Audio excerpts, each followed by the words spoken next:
सोनू बहुत आलसी था।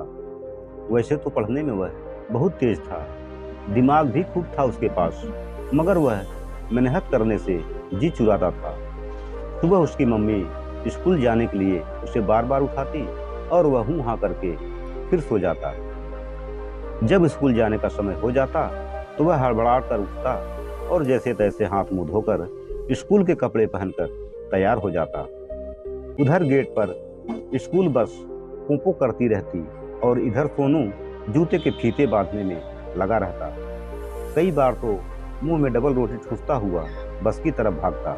पीछे पीछे मम्मी उसका टिफिन और पानी की बोतल लेकर दौड़ती। स्कूल जाते समय सोनू सारे घर को सर पर उठा लेता था। उस समय घर में मानो भूचाल आ जाता था, जो सोनू के चले जाते ही शांत हो जाता था।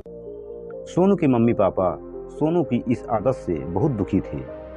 वे चाहते थे कि सोनू मेहनत करे। वे सोनू को हमेशा समझाते थे, उस पर कोई असर नहीं होता था। सोनू का दिमाग तेज था, इसलिए वह फेल नहीं होता था।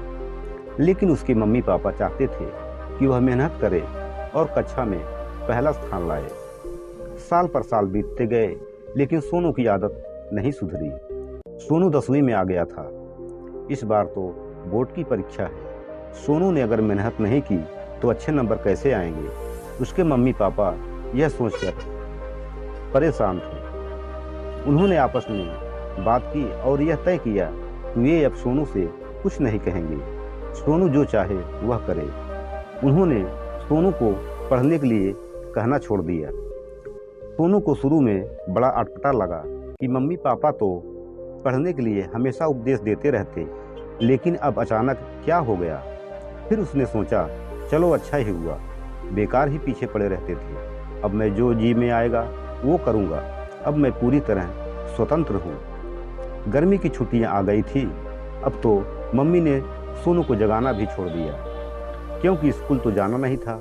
सोनू बड़े मज़े से सोता, कभी उठता, कभी 8 बजे तो कभी 10 बजे वह सोकर उठता। तब उसके घर के सब लोग नाश्ता कर चुके होते। सोनू हाथ मुंह धोकर आता, मम्मी चुपचाप नाश्ता लगा देती, पापा दफ्तर जाने की तैयारी में लग जाते। सोनू के भाई बहन खेलने चले जाते या फिर अपनी अपनी किताबें लेकर पढ़ने बैठ जाते। सोनू को अकेले ही नाश्ता करना पड़ता था। उसे कोई कुछ नहीं बोलता, सब केवल काम की बातें करते थे। शुरू में सोनू को बड़ा अच्छा लगा कि वह अब उससे कोई परेशान नहीं करता, लेकिन कुछ ही दिन में वह उबने लगा।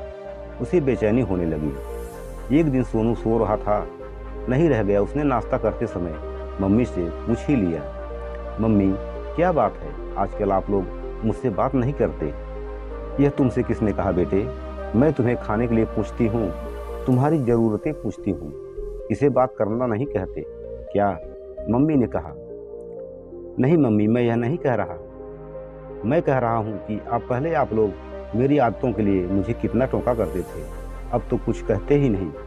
पिंकी और मिंकू भी आजकल सवाल पूछने मेरे पास नहीं आते। सोनू रुआंसे स्वर में बोला, क्या कहूँ, तुम ही बताओ। इतने सालों से बोल बोल कर हम लोग थक गए हैं, पर तुम्हारी आदतें वैसी ही बनी हुई हैं। जब तुम्हें हमारी बातें अच्छी नहीं लगती तो हम क्या बोलें?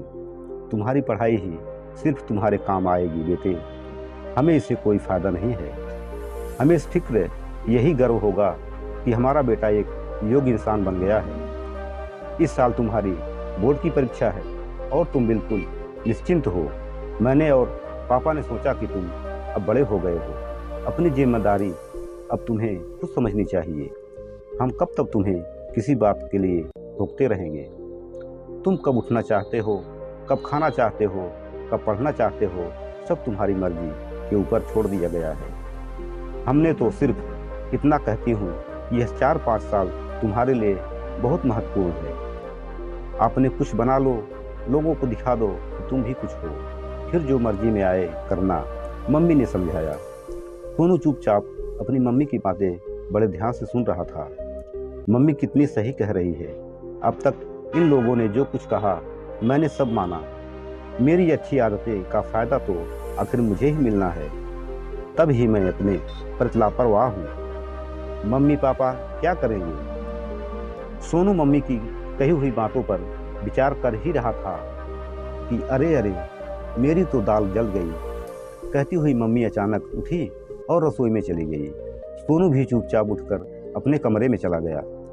कमरे में बैठा बैठा कुछ देर तक सोचता रहा, फिर उसे नींद आ गई। जब वह सोकर उठा तो शाम हो चुकी थी। घूम फिर कर जब वह जल्दी से वापस आ गया, रात को मम्मी ने देखा कि सोनू के कमरे की बत्ती देर रात तक जल रही थी। सुबह सुबह मम्मी सोकर उठी तो सामने चाय के ट्रे लिए हुए सोनू खड़ा था। सोनू में इस परिवर्तन को देखकर उसकी मम्मी की आंखें खुशी से छलक उठी और उन्होंने सोनू को अपने गले से लगा लिया। दोस्तों, यह एक छोटी सी कहानी आपको कैसी लगी हमें ज़रूर बताएं। अगर वीडियो अच्छा लगा हो हमारे वीडियो को शेयर और लाइक करें और चैनल को सब्सक्राइब करें। फिर मिलते हैं अगली वीडियो में एक नई कहानी के साथ। तब तक के लिए नमस्कार।